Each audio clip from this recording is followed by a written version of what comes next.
延續翻上一條 vlog 線，咁我第一日去咗韓國之後呢，我就去咗明洞行街先嘅。但係第一件事我就唔係去邊度買化妝品啦，而係揾一間專食抹茶製品嘅一間 cafe， 佢叫做 Usalok。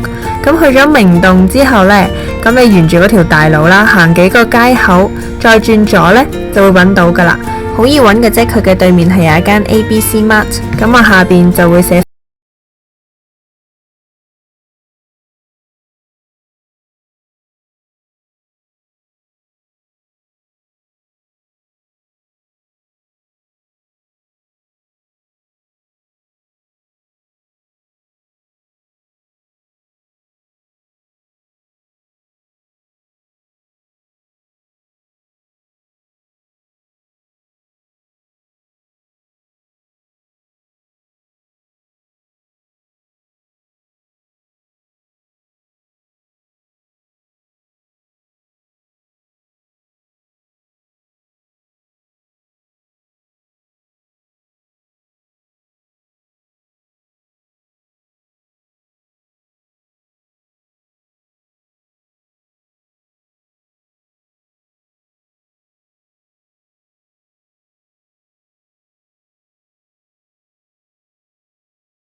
中意。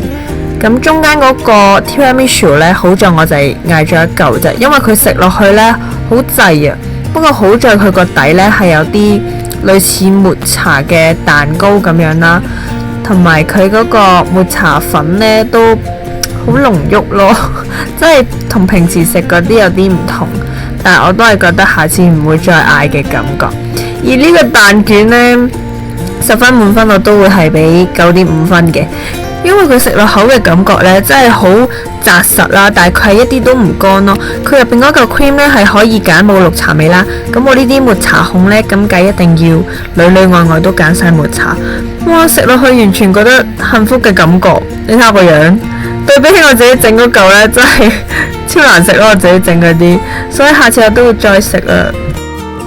其實佢呢間 cafe 嘅感覺呢，真係好舒服啊！佢入邊有個大梳化啦，同埋有其他啲小凳仔。如果同朋友行完街啊，覺得攰嘅話呢，都可以喺呢一間 cafe 嗰度坐下嘅。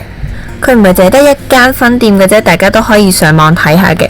咁但係呢間明洞店呢係最大，因為佢有3層咁高啦。佢入邊仲有啲賣茶葉啊，或者啲茶具嘅展品。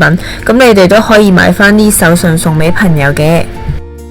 今條短 vlog 呢就去到呢一度啦，希望大家都中意，覺得實用啦。